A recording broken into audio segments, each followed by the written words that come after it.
Indian സംസ്ഥാനമായ ഉത്തരാഖണ്ഡിലെ ചമോലി ജില്ലയിൽ അളകനന്ദ നദിയുടെ തീരത്താണ് ബദരിനാരായണ ക്ഷേത്രം എന്നും അറിയപ്പെടുന്ന ബദരീനാഥ് ക്ഷേത്രം. ഇത് ഹിന്ദുമതത്തിൽ വിഷ്ണു ദൈവത്തിന് സമർപ്പിച്ചിരിക്കുന്നു. ഇത് ചാർ ധാമിൽ ഒന്നായി കണക്കാക്കപ്പെടുന്നു. 7-ാം നൂറ്റാണ്ടിനും 9-ാം നൂറ്റാണ്ടിനും ഇടയിൽ പണികഴിപ്പിച്ച പുരാതന ക്ഷേത്രമാണിത്.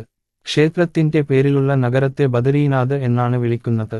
ഹിമാലയൻ പർവ്വതനിരകളുടെ ഉയർന്ന കൊടുമുടികൾക്കിടയിൽ സമുദ്രനിരപ്പിൽ നിന്ന് 3133 മീറ്റർ ഉയരത്തിലാണ് ഈ സ്ഥലം സ്ഥിതി ചെയ്യുന്നത്.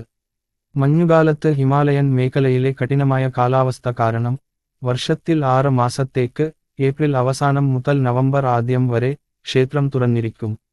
വിഷ്ണുവിന്റെ രൂപമായ ബദരീനാരായണന്റെ ആരാധനയ്ക്ക് പേരുകേട്ടതാണ് ഈ ക്ഷേത്രം. 8-ാം നൂറ്റാണ്ടിൽ ആദിശങ്കരാചാര്യർ നാരദകുണ്ടിൽ നിന്ന് പുറത്തെടുത്ത് സ്ഥാപിച്ച ശാലിഗ്രാമിൽ നിർമ്മിച്ച അദ്ദേഹത്തിന്റെ 1 മീറ്റർ നീളമുള്ള പ്രതിമ ഇതാ. വിഷ്ണുവിന്റെ സ്വയം പ്രകടമായ 8 ഗോളങ്ങളിൽ ഒന്നായി ഇത് കണക്കാക്കപ്പെടുന്നു. ബദരീനാഥ് ക്ഷേത്രത്തിലെ പ്രധാന പൂജാരി റാവൽ ദക്ഷിണേന്ത്യയിലെ കേരളത്തിലെ ഒരു നമ്പൂതിരി ബ്രാഹ്മണനാണ്. ക്ഷേത്ര നിയമം 16/1939 പ്രകാരം ഉത്തർപ്രദേശ് സ്റ്റേറ്റ് ഗവൺമെന്റ് ആക്ട് 30/1948 ൽ ഈ ക്ഷേത്രം ഉൾപ്പെടുത്തിയിട്ടുണ്ട്. അത് പിന്നീട് ശ്രീ ബദരീനാഥ്, ശ്രീ കേദാർനാഥ് ക്ഷേത്ര നിയമം എന്നറിയപ്പെട്ടു. നിലവിൽ ഉത്തരാഖണ്ഡ് സർക്കാർ നാമനിർദ്ദേശം ചെയ്ത 17-അംഗ കമ്മിറ്റിയാണ് ബദരീനാഥ്, കേദാർനാഥ് ക്ഷേത്രങ്ങളുടെ ഭരണം നടത്തുന്നത്. വിഷ്ണുപുരാണം, മഹാഭാരതം, സ്കന്ദപുരാണം തുടങ്ങിയ പല പുരാതന ഗ്രന്ഥങ്ങളിലും ഈ ക്ഷേത്രത്തെ പരാമർശിച്ചിട്ടുണ്ട്. 8-ാം നൂറ്റാണ്ടിനു മുമ്പ് ആൾവാർ സന്യാസിമാർ രചിച്ച നളൈർ ദിവ്യപ്രബന്ധത്തിലും ഇതിന്റെ മഹത്വം വിവരിച്ചിട്ടുണ്ട്. ഹിന്ദുക്കളുടെ വിശുദ്ധ ചാർധാമും 108 ദിവ്യദേശങ്ങളിൽ ഒന്നാണ് ബദരീനാഥ് നഗരം. ഈ പ്രദേശം ബദ്രി വിശാൽ എന്നും അറിയപ്പെടുന്നു. കൂടാതെ വിഷ്ണുവിന് സമർപ്പിച്ചിരിക്കുന്ന മറ്റ് 4 ക്ഷേത്രങ്ങൾക്കൊപ്പം പഞ്ചബദ്രി എന്നും അറിയപ്പെടുന്നു. ഋഷികേശിൽ നിന്ന് 294 കിലോമീറ്റർ അകലെ വടക്ക് ദിശയിലാണ് ഇത് സ്ഥിതി ചെയ്യുന്നത്. ചാർധാം ഹൈവേ, ചാർധാം റെയിൽവേ തുടങ്ങി നിരവധി പദ്ധതികളുടെ പ്രവർത്തനങ്ങൾ ഇപ്പോൾ നടന്നുവരികയാണ്. പേരിടൽ: ബദരീനാഥ് പ്രദേശം വിവിധ കാലഘട്ടങ്ങളിൽ വ്യത്യസ്ത പേരുകളിൽ അറിയപ്പെട്ടിരുന്നു. സ്കന്ദപുരാണത്തിൽ ഇതിനെ മുക്തിപ്രദ എന്ന് വിളിക്കുന്നു.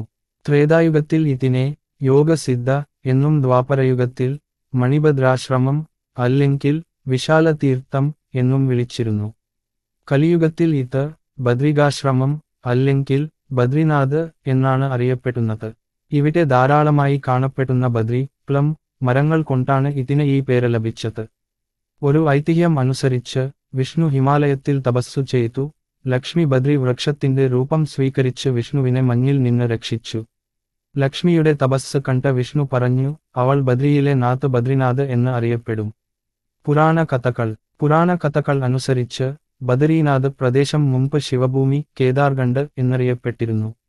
ഗംഗ 12 അരുവികളായി പിരിഞ്ഞ് അളകനന്ദ എന്ന പേരിൽ ഒഴുകാൻ തുടങ്ങി.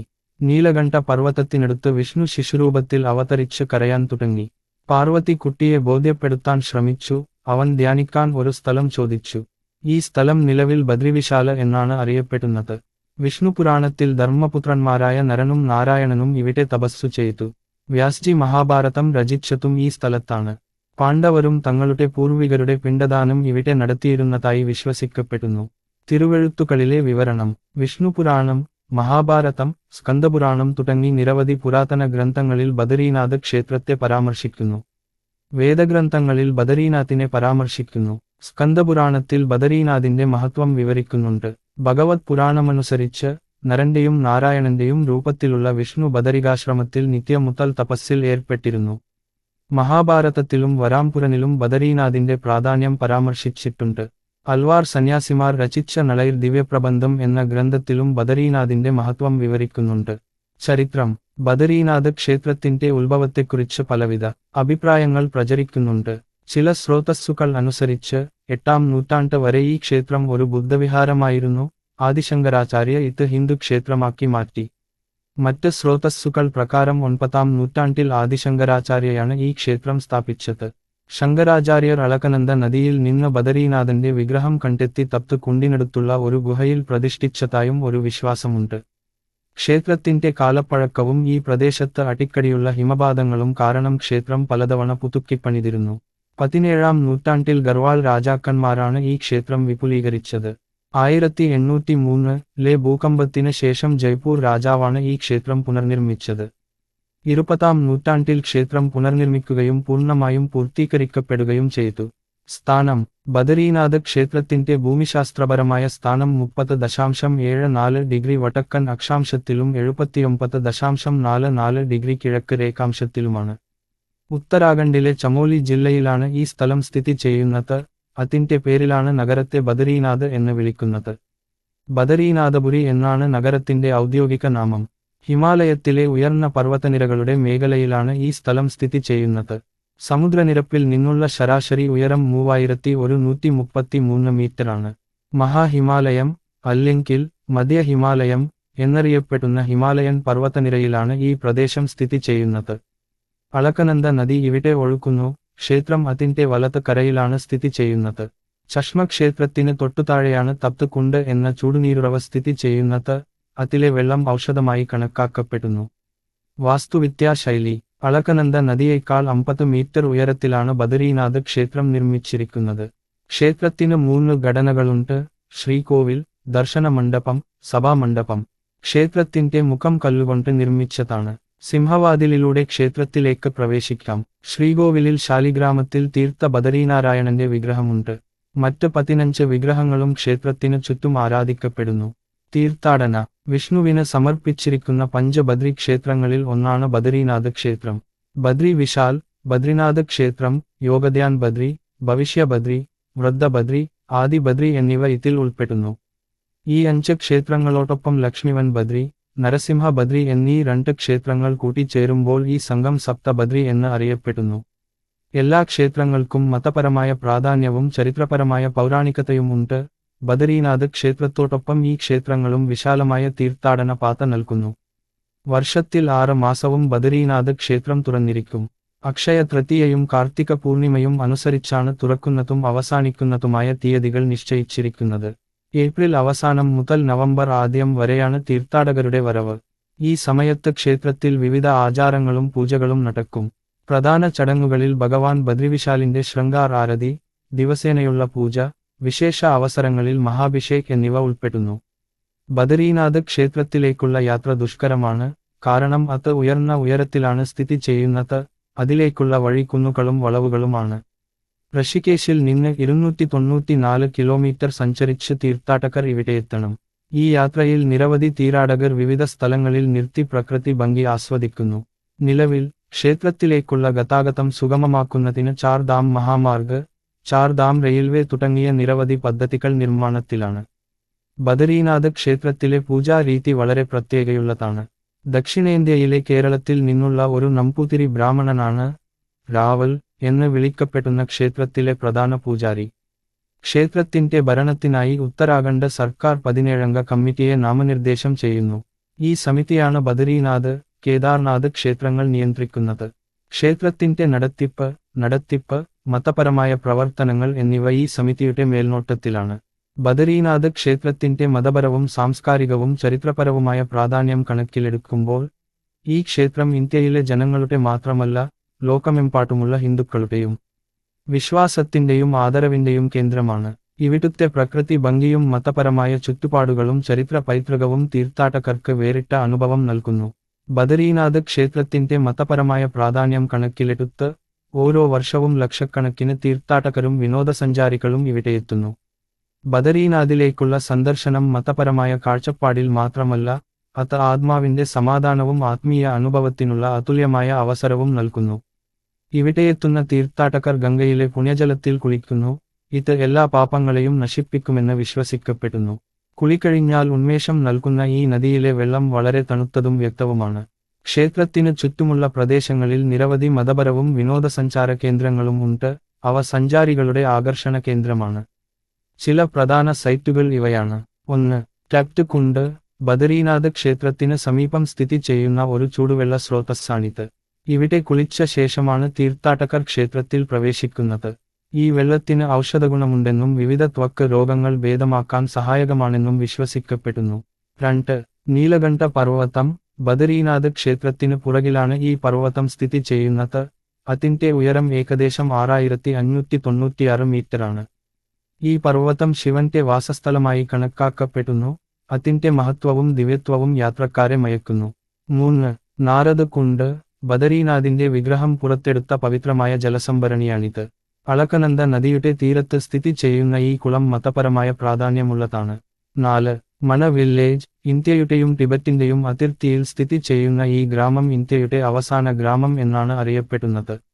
വ്യാസഗുഹ, ഗണേശഗുഹ, സരസ്വതി നദിയുടെ ഉത്ഭവം തുടങ്ങി നിരവധി ചരിത്രപരവും പുരാണപരവുമായ സ്ഥലങ്ങൾ മണ ഗ്രാമത്തിലുണ്ട്. 5. വസുധാര. ബദരീനാഥിൽ നിന്ന് ഏകദേശം 5 കിലോമീറ്റർ അകലെ സ്ഥിതി ചെയ്യുന്ന മനോഹരമായ വെള്ളച്ചാട്ടമാണിത്. വാസു അരുവിയുടെ ജലപ്രവാഹം പവിത്രവും ശുദ്ധവുമാണെന്നും അത് കാണുമ്പോഴുള്ള അനുഭവം അതുല്യമാണെന്നും വിശ്വസിക്കപ്പെടുന്നു. ബദരീനാഥ് ക്ഷേത്രം സന്ദർശിക്കുന്ന ഭക്തർക്ക് പ്രാദേശിക സംസ്കാരവും പാരമ്പര്യവും അനുഭവിച്ചറിയുന്നതും ഒരു പ്രധാന ഭാഗമാണ്. ഇവിടുത്തെ നാട്ടുകാർ ആതിഥ്യമര്യാദയിൽ വിശ്വസിക്കുകയും തീർത്ഥാടകരെ സ്നേഹപൂർവ്വം സ്വാഗതം ചെയ്യുകയും ചെയ്യുന്നു.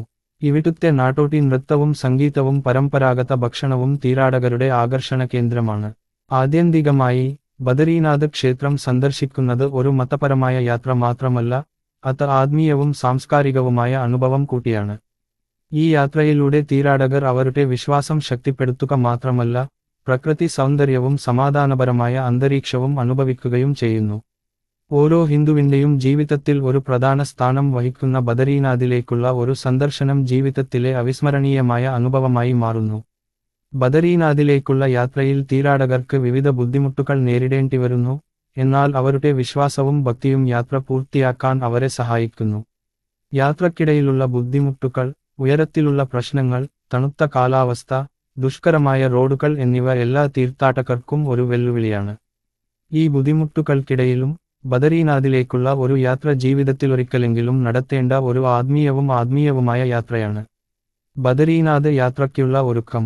ബദരീനാഥിലേക്ക് തീർത്ഥാടനം നടത്തുന്നതിനു മുമ്പ് ചില പ്രധാന തയ്യാറെടുപ്പുകൾ നടത്തേണ്ടതുണ്ട്.